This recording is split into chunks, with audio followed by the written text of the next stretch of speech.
Bom, primeiramente, boa tarde para todos. Boa tarde, Ian. Prazer estar fazendo esse primeiro Zoom do Rentacar aqui em conjunto com você, Ian, que é um parceiro que a gente tem muito apreço, muito carinho e aceitou nosso convite assim em cima da hora. A ideia é repetir isso com uma certa frequência para mostrar também o que está acontecendo nos bastidores do mundo do Rentacar. Eu acho que a gente vai aprender bastante dessa conversa e eu estou curioso também pelas perguntas. Essa é uma iniciativa de um comitê que a Mobility criou, que chama Mobility Mais, que é justamente visando buscar oportunidades agora que estão acontecendo durante a crise. Uma das iniciativas foi transformar o nosso logotipo, que a gente vai logo mais colocar online. E esse bate-papo aqui tem previsão de durar 30 minutos. Talvez a gente estenda a 5 minutos, porque como ele vai ficar gravado, vai ficar no YouTube, a gente espera ter bastante adesão, principalmente no nosso segmento de turismo e rentacar. Jan, bem-vindo. Você é brasileiro e alemão, ou como é que você se identifica? Eu queria que você desse uma palavra de início e dê as boas-vindas aqui ao nosso grupo. Obrigado, Oscar. Excelente iniciativa, parabéns. Eu acho que é exatamente o que nós deveríamos fazer neste momento. Nós deveríamos pensar, nos ocupar e nós deveríamos agir unidos. Né? Sixt United, assim como Sixt, também a indústria toda, e incluindo colegas, incluindo concorrentes, incluindo todos os participantes do turismo. É muito importante. A sua pergunta, eu sou brasileiro, sim. Na verdade, hoje sou 50% brasileiro, porque tenho família no Brasil, tenho 2 filhos no Brasil, e o que eu era antigamente, meio tcheco, meio alemão, hoje virou só 25% por isso. Então, sim, me considero mais brasileiro do que qualquer outra coisa. Não posso votar. Pouco tempo atrás ainda diria graças a Deus, mas um dia, quem sabe.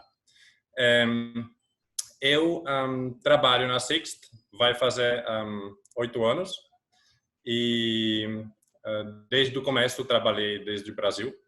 Passei um tempo na Alemanha, porém o meu foco sempre era Brasil, na própria Sixt.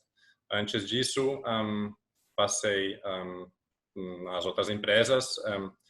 Claro, trabalhei na Alemanha, também passei pela Índia, uma experiência bastante interessante. Muito bem, Sixt. Não, eu te confundo por causa do seu laranja. Muito bem, Ian. Eu vou fazer algumas perguntas, enquanto a gente não recebe perguntas aqui dos nossos convidados, mas conta um pouco para a gente como é que a Matriz tem lidado com o momento que a gente está vivendo e quando exatamente vocês viraram a chave e viram a gravidade dessa crise para o nosso segmento. Eu diria que, na minha opinião pessoal, a Alemanha em si estava um pouco atrasada. Acho que foi pego de surpresa, como muitos outros países também, porque não imaginou-se a velocidade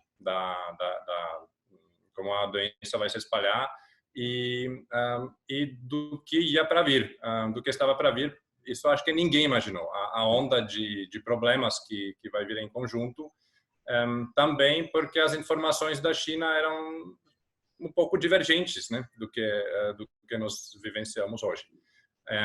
E a Sixt, claro, para ela isso era horrível em termos de quebrar toda a entrada de reservas praticamente de um dia para o outro, conforme o pânico que se espalhou primeiro. Porém, como a Sixt é uma empresa familiar,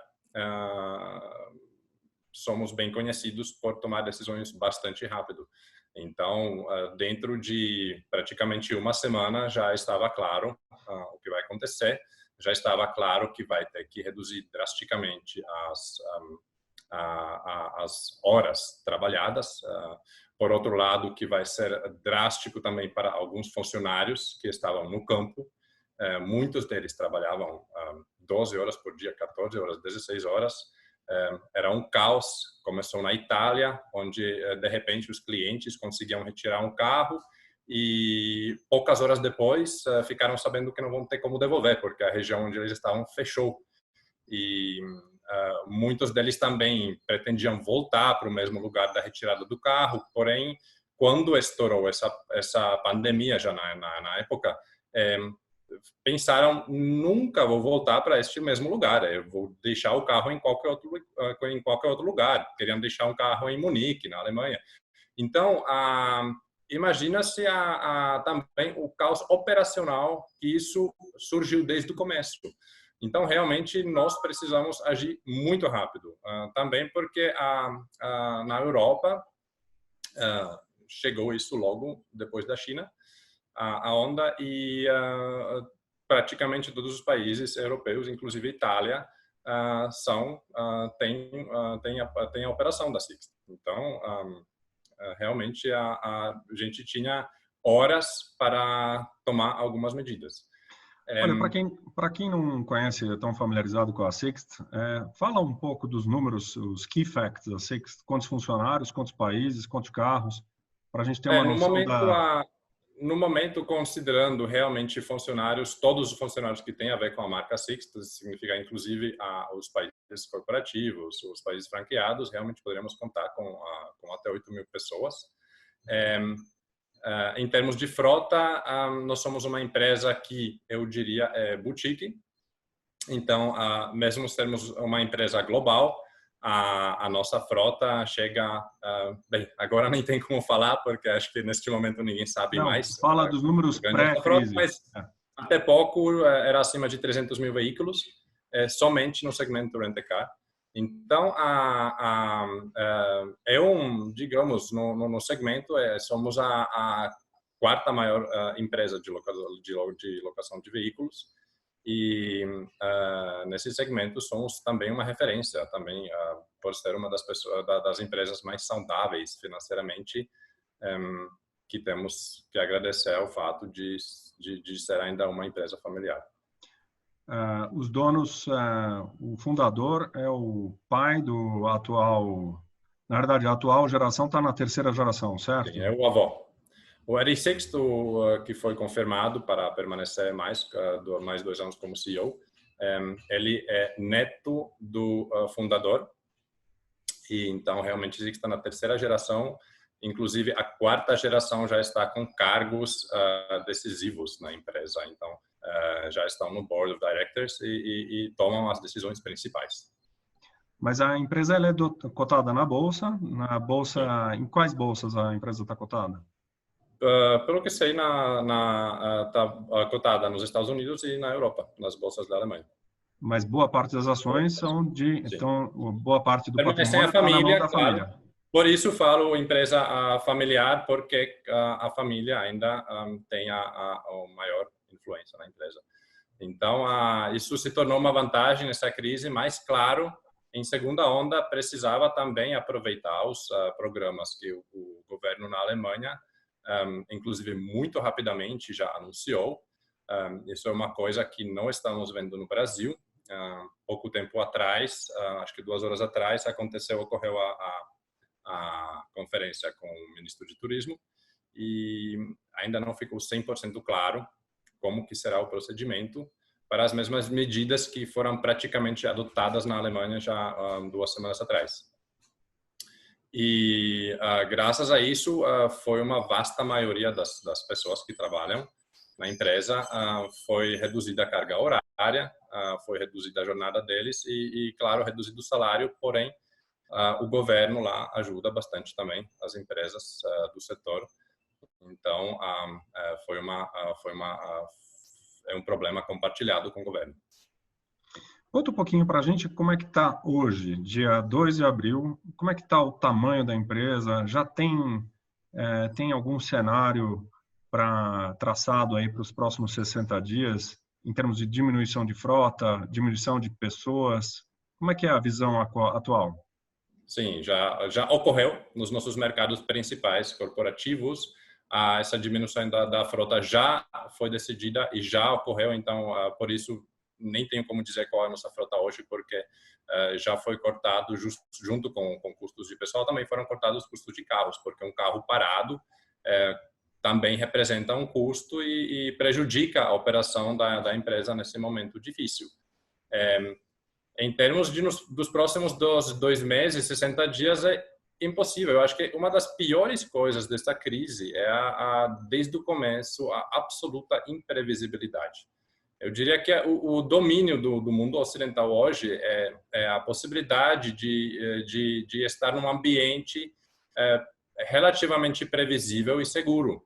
E isso ajuda muito a economia a se desenvolver, é um dos pilares de uma economia sustentável e progressiva. E isso não está ocorrendo. A gente não sabe, desde o começo, o que vai acontecer daqui 2 dias. A economia praticamente reflete também o que está acontecendo na bolsa. As ações caem e sobem conforme aparecem notícias, quase de qualquer maneira. Aparecem notícias na televisão sem ter muito vínculo mais, muita base e sem que poderia ser dado alguma indicação para o mercado. Então, eu diria um caos. 60 dias daqui, eu pessoalmente estou na esperança que a situação vai melhorar, porque simplesmente não vai ser sustentável. A economia não vai conseguir sustentar 60 dias de crise. O problema é que nós trabalhamos no turismo e provavelmente, assim como fomos os primeiros a entrar, vamos ser também os últimos a sair desta crise. Então, mesmo que passe a quarentena, que é o primeiro passo, sejam tomadas medidas precautórias, mesmo assim, os números para nós vão voltar muito devagar. O Eric Sixt é otimista. Ele, por exemplo, fala que alemão é campeão mundial em viagens e ele acredita que em 2 meses já a economia e as viagens vão voltar a funcionar. Porém, temos um fator também bastante imprevisível, política. Políticos até agora estavam falando somente sobre salvar as vidas e resolvendo atrasado o problema os resultados da crise do crescimento do vírus na população. E assim, agora, surpreendente, começam também já a surgir vozes sobre a economia, a preocupação com a economia, que vai acontecer, quanto tempo a gente vai ter que ficar trancado em casa, porque, claro, mesmo na Alemanha, com toda a ajuda que existe, já tem hoteliers pequenos, donos de pequenos hotéis, por exemplo, entre outros, claro, avisando que tem poucas mais semanas de vida. E isso ganha na força e torna-se assustador. Então, espero que daqui 60 dias nós vamos estar funcionando, aceitando reservas, porém em um cenário totalmente diferente, com menos frota, com outros preços, com outras companhias aéreas, de repente, não sei. Mas já tem algumas perguntas aqui que eu estou selecionando. Por exemplo, o Ricardo Ferreira faz uma pergunta aqui, se já vai ser possível alugar um carro na Alemanha no segundo semestre. Já é possível alugar um carro? Eu posso fazer uma reserva para a Alemanha?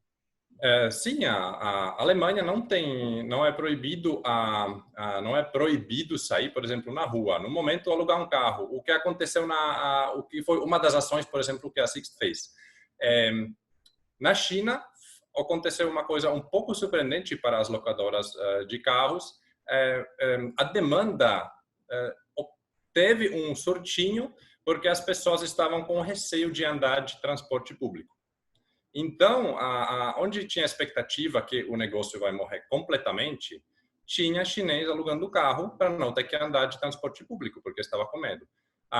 Nessa mesma ideia apostou a Alemanha, por exemplo. O nosso segmento, neste momento, temos mais 2, além de aluguel de carro normal. Temos car sharing, que é aluguel de carro por minuto, por exemplo. E também é o aluguel de longo prazo. Então, tentamos manter o negócio a partir do car sharing, onde não tem contato praticamente com o terceiro. Você pega o carro pelo aplicativo na rua e entra nele sem contato com outra pessoa. É uma ótima alternativa também para transporte público. E você tem também a possibilidade de alugar o carro por longo prazo, por um custo mais baixo, porque precisamos manter a frota. E precisamos estar preparados para os próximos 2, 3 meses. Eu tenho acompanhado que, na realidade, é muito cedo para a gente dizer quem que vai sair primeiro dessa crise.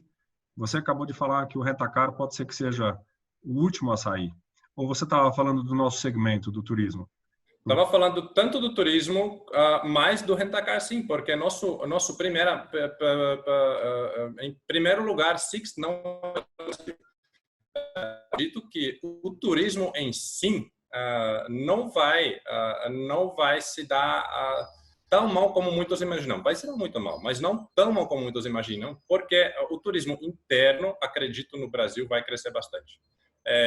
Muitas pessoas não vão ter dinheiro ou vão ter medo para viajar para o exterior e vão acabar fazendo turismo no Brasil por questão de custo e por questão de conveniência e segurança.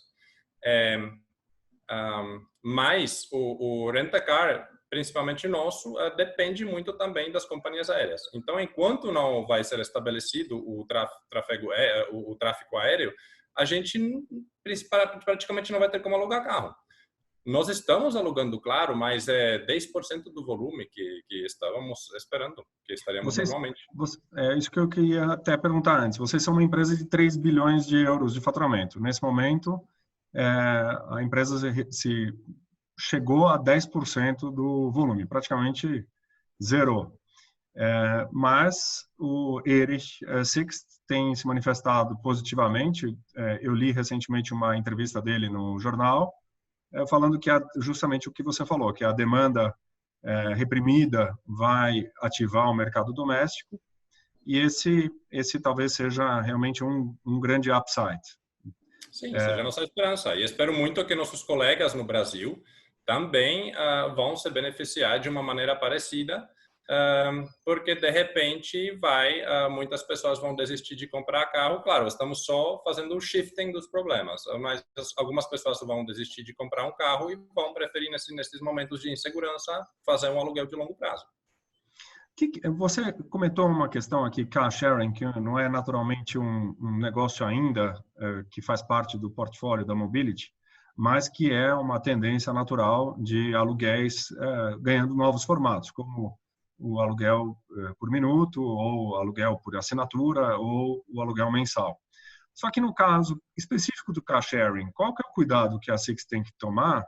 Porque se eu estou contaminado e coloco o carro de volta e saio e outra pessoa vem, como é que vocês garantem a higienização de um carro de car sharing?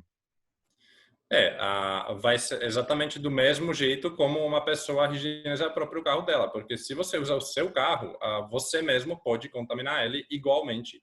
É claro que se uma pessoa vai entrar no carro e vai estar com vírus e de propósito vai tossir por todos os lados, o risco é um pouco maior do que num transporte público. Você viajar do lado dessa pessoa no transporte público. Mas você tem que tomar as precauções também. E, além disso, claro, o carro também é muito mais regularmente revistado e sendo limpo do que nos tempos sem o vírus. É claro que tem muito mais esta precaução. 100% seguro não vai ser, assim como não vai ser 100% seguro voar de avião, andar de metrô ou andar de próprio carro, porque imagina, você vai para o mercado, você pega na mão uma sacola contaminada, põe essa mão no volante. Eu tenho aqui uma pergunta do Luiz, bem interessante, porque fala justamente do pós-crise, pós-pandemia. O que você acha, na sua opinião, que vai mudar no nosso setor? Eu acho que no nosso setor é provável que vai diminuir a concorrência, e isso no nosso setor como todo vai diminuir a concorrência no segmento rent-car, vai diminuir concorrência entre as agências, vai diminuir concorrência entre as operadoras, os brokers e todos. Então, é um clichê falar desse jeito, e todo mundo fala, mas, além de dar esperança, é verdade. Uma crise também é uma oportunidade. Então, quem fez o dever de casa, o trabalho de casa, e manteve as finanças comportadas, e manteve e fez tudo de melhor maneira possível, ele vai sobreviver.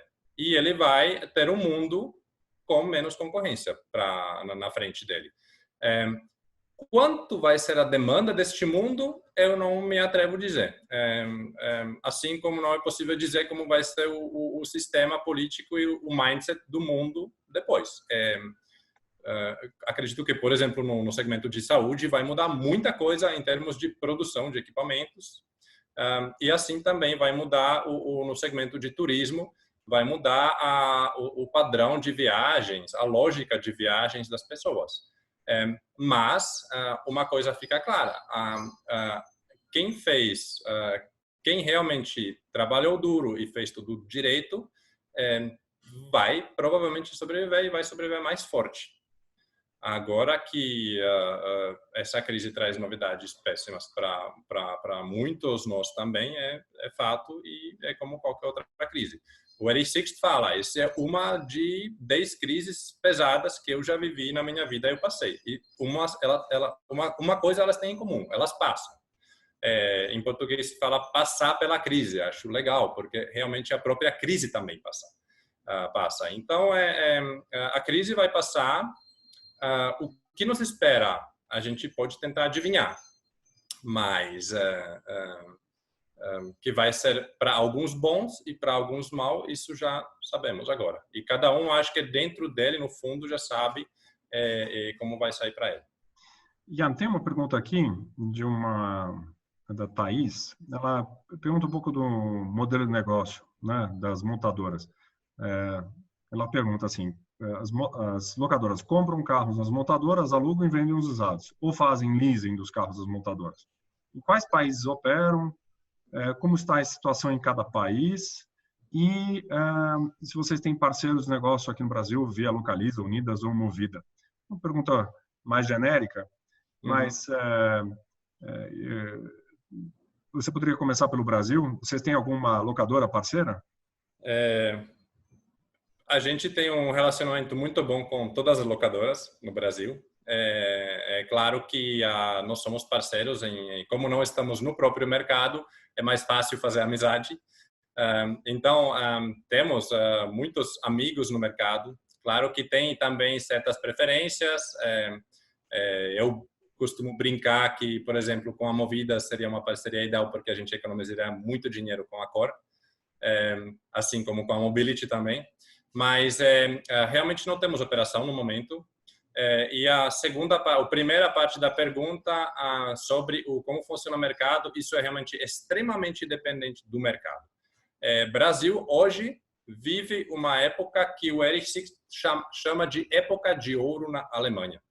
É um momento onde as locadoras conseguem comprar os veículos consolidados de uma forma tão eficaz, eficiente, que acaba comprando veículo às vezes até mais barato do que o valor da revenda posterior no mercado. Então, a locadora praticamente só precisa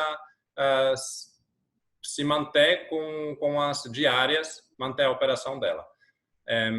Esse cenário pode ser que até vai mudar bastante rápido por essa crise. Essa crise pode acelerar isso, porque é uma prática que nos mercados mais evoluídos já não existe.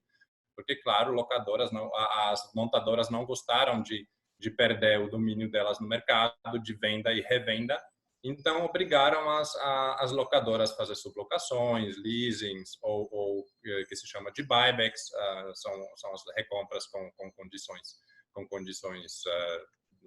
predeterminadas. Mas realmente varia de mercado para o mercado, e varia também, claro, do tamanho. É claro que uma locadora pequena no Brasil vai ter muito menos poder de barganha do que uma locadora grande. Então, praticamente temos vários modelos mesmo dentro de um país. Tem uma pergunta aqui sobre muito mais focado aqui com relação ao Covid e a participação ou algum papel de protagonista da Sixt junto ao combate do vírus? Tem algum apoio, assistência, serviços essenciais? A Sixt tem feito alguma campanha de auxílio? Como é que está essa parte? Lógico, temos justamente nesse car sharing, a Sixt, por exemplo, está providenciando aos profissionais da saúde os carros de graça, sem custo. A gente tem uma campanha também interna que motiva os funcionários a fazerem, digamos, umas coisas extracurriculares.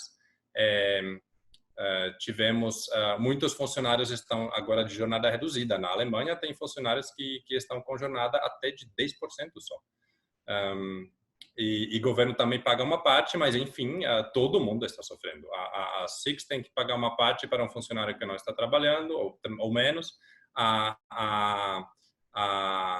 O governo tem que pagar a parte dela e o funcionário no final também acaba recebendo menos. Mas mesmo assim tem funcionários que continuam dedicados, que pensam o que fazer, como melhorar. Acho que isso também é um dos domínios de uma empresa familiar. Tem muito mais espírito de família, de unidade. E temos um Salvatore na Itália que virava noites pensando como ajudar os colegas dele e os clientes na hora da devolução do carro, e ele mesmo programou um aplicativo que ajuda a fazer a devolução do carro através de aplicativo no celular, sem ter um contato próximo ou direto entre o cliente e a pessoa e o funcionário que está fazendo a devolução ou recebendo o carro. Então, e tem vários outros, tem muita gente também na empresa que simplesmente trabalha e pensa como fazer alguma coisa melhor, como fazer diferente, assim como na sua empresa, assim como na empresa de muitos outros colegas do segmento, tenho certeza. Tem aqui a Thaís ainda complementou uma pergunta, a tua resposta, agradeceu a tua resposta, mas ainda pergunta se vocês devolvem para as montadoras ou se vocês vendem hoje para as montadoras. Como é que funciona isso? Isso depende. Agora, aí é uma pergunta por exemplo, minha. na Alemanha também tem cenários, é tudo várias possibilidades, porque isso é uma negociação entre a montadora e a locadora. Então, existem todas as possibilidades. Às vezes, a locadora consegue comprar um carro e revender depois no Mercado Livre. Às vezes, a locadora devolve para a fábrica, e fábrica na Alemanha esse modelo é muito popular porque existe uma modalidade que se chama Jahreswagen, que significa o carro de um ano. E muitas vezes, ou a maioria das vezes, é um carro de uma locadora. Pode ser um cliente corporativo que estava usando o carro por um ano isso ajuda a rede de distribuição da montadora para revender o carro. Mas existem de todas as formas. Realmente depende do mercado, das possibilidades legais no país e das negociações entre a locadora e a montadora.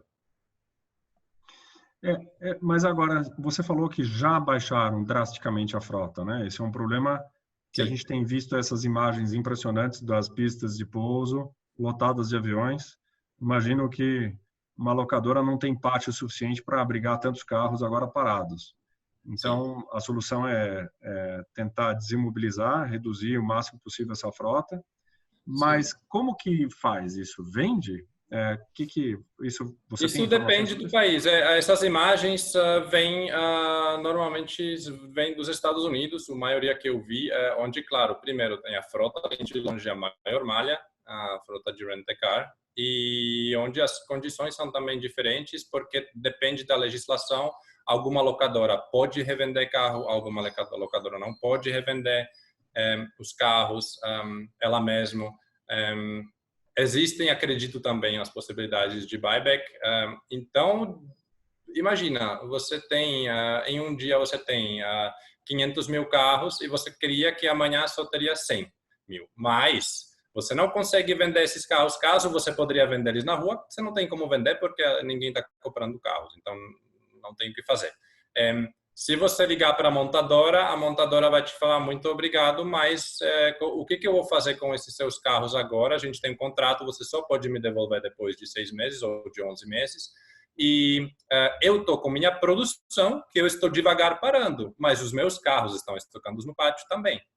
Então, é um problema sério e realmente depende de país para o país, como são as condições locais e possibilidades locais e claro, relacionamentos locais com as montadoras ou com a rede de distribuição, para você conseguir se livrar dos carros o mais rápido possível ou fazer chamado defleeting mais rápido possível. Mas também é muito particular. Jan, a gente ainda tem 5 minutinhos aqui. Está sendo ótimo. Por um primeiro teste aqui, a gente tem bastante pergunta, sala cheia. Mas eu queria te perguntar, quando você já tem um pouquinho de bola de cristal melhor que a gente, já consegue acompanhar um pouco da venda futura, vocês devem ter uma inteligência de mercado que aponta para algum momento de recuperação. O que você está vendo aí no futuro? Quando que começa? E como é que você está se preparando para essa retomada? Eu vou contar um segredo, o que eu imagino que vai acontecer. A bola está logo aqui atrás do computador.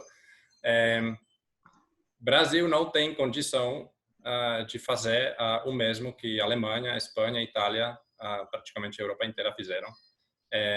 Mesmo que agora, bastante tarde, venham as medidas parecidas, não tem como, por mais que sinto por esse fato, e eu queria que seria diferente, todo mundo que sabe fazer as contas vê que não tem como manter essa situação por muito tempo. Então, acredito que não vai ter jeito, vai ter que soltar essa quarentena e vamos ter que devagarinho voltar à normalidade. Eu realmente acredito que em junho o Brasil estará já bastante funcionando. Não parcialmente, mas eu diria no mínimo 60% a 70% vai estar funcionando. As pessoas simplesmente vão ter que implementar medidas protetivas particulares e todo mundo vai ter que se cuidar melhor. Acho que aprendemos isso agora na quarentena. Então é só manter a firmeza e a precaução. E precisamos voltar a trabalhar, precisamos voltar a girar a economia. Do outro lado, eu tenho uma esperança parecida com os Estados Unidos. Claro que eles estão totalmente em outra situação em termos de dinheiro, sendo malvado ou sendo populista, poderia dizer, eles só imprimem, então não tem problema o cash, mas eles também eles são praticamente os inventores do capitalismo ou reinventores, né, do capitalismo, e eles vão precisar fazer a mesma coisa. Eles vão entender e entendem, com certeza, que também a economia não pode ficar parada por muito tempo. E como o Brasil ou América Latina e Estados Unidos, principalmente em termos de viagens, tem um vínculo forte e um volume significativo, eu imagino que isso poderiam ser os primeiros, a primeira salvação do nosso setor, do nosso mercado. Bom, eu queria te perguntar, no final, a gente estava muito ocupado esse ano e nos anos anteriores pensando em tecnologia como um grande upside da indústria do rent-a-car. O rent-a-car saindo vitorioso dessa questão da revolução da mobilidade.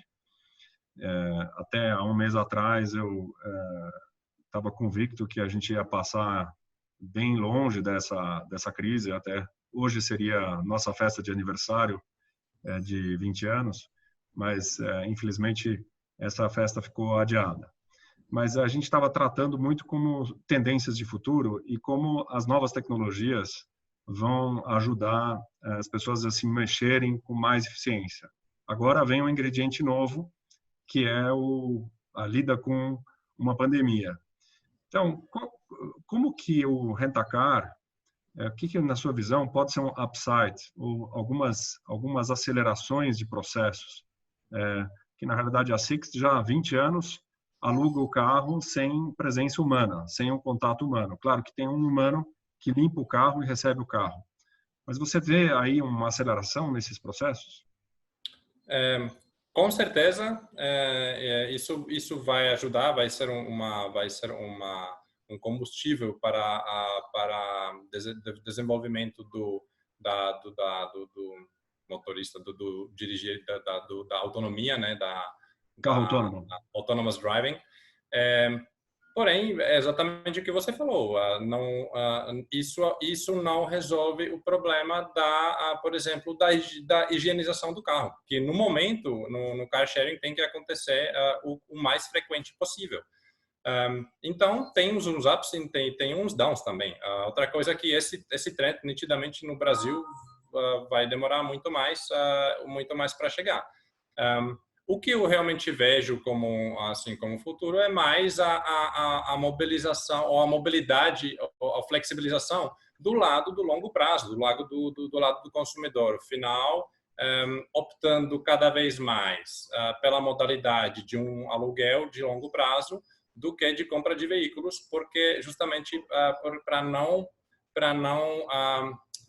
fixar os ativos dele, o dinheiro, porque faz muita diferença. Se você passou por uma crise, você entende a diferença entre ter pago num carro um valor X ou ter o carro alugado e além de estar pagando uma quantia muito menor e assim sobra mais dinheiro no seu bolso para eventual crise, para eventual problema, você também pode simplesmente parar com esse aluguel e devolver o carro. Então, eu vejo mais mudanças no futuro desta ponta do comportamento do mercado do que um shifting na ponta do aluguel imediato. Ainda mais que o Brasil é um país com mão de obra relativamente barata no segmento de motoristas, taxistas, Uber. Então, aqui a tecnologia vai ter mais dificuldades, além do preço, também as dificuldades estruturais para enfrentar, para conseguir entrar no mercado, muito mais do que na Europa ou nos Estados Unidos. Mas mudanças vai ter. Obrigado. A gente vai encerrar agora. Te agradeço muito. Eu só queria que você revelasse para a gente um segredo da pré-Covid. A Sixt tinha a intenção de entrar no mercado brasileiro como uma locadora com a marca Sixt, ou esse plano não existia? E se existia, tem algum planejamento para o futuro? A princípio, o mercado brasileiro está bastante complexo. É bastante complexo no segmento de locação de veículos. Eu vou te responder com uma pergunta. Quantos players internacionais de rent-a-car tem no mercado brasileiro? Praticamente nenhum. E eu vou te perguntar por quê. Acho que a sua resposta vai indicar também a motivação da Sixt entrar ou não entrar. Para piorar um pouco ainda, tinha os players globais. Todas as empresas que tinham que têm um nome, que importam alguma coisa, estavam já uma vez no Brasil e não conseguiram se manter. Então, eu acho que essa pergunta fica pendurada no ar. Eu não queria me intrometer numa resposta que depois poderia me prejudicar. Eu só queria terminar se permite, terminar com uma pequena mensagem, porque esse tempo realmente é um tempo, para mim, as últimas 2 semanas foram, sem dúvida, eu diria umas das mais difíceis, mas provavelmente as mais difíceis da minha vida. Tinha que tomar decisões que muitos outros também tomaram. Era muito difícil. E agora, mais difícil ainda ficar dentro de casa com 2 crianças pequenas e pensando o que vou fazer. Mas é isso mesmo que a gente tem que fazer. Eu vi um vídeo de uma enfermeira que estava filosofando sobre qual que seria o sentido maior desse vírus, dessa pandemia. E concordo com ela que o sentido temos que achar em coisas simples. A gente tem que não só tentar sobreviver, mas precisamos viver. Precisamos focar nas coisas quais a gente não focamos, quais não focamos tanto antes, seja família, sejam coisinhas pequenas no trabalho que a gente que sempre empurrava de barriga para frente, e quem sabe a gente consegue quebrar um ou outro problema agora em casa. E a gente também tem que melhorar a nossa vida pessoal, temos que cuidar de nós mesmos, né? Tem que pensar o que é bom para nós, às vezes, de repente, refletir isso como um certo período sabático da nossa vida e pensar como melhorar nossa própria vida, o que queremos fazer diferente, de repente, depois que a pandemia passar, e aproveitar de melhor maneira esse tempo, porque quem sabe se no futuro nós não vamos agradecer esse tempo e ver ele como um tempo que foi dado para a gente, e para nossos próximos e para as nossas empresas e nossos empregos mesmo. Acho ótimo a gente pensar assim, concordo, compartilho, e aí daqui a 100 anos a gente pode parar de novo, né? Então, vamos aproveitar Combinado. essa pausa e te agradecer mais uma vez, Jan, e agradecer a audiência de todos, e em breve a gente volta aqui nesse canal. Muito obrigado. Eu que agradeço. Muito obrigado. Sorte para todos nós. Bom, até mais. Tchau, tchau. Tchau, tchau.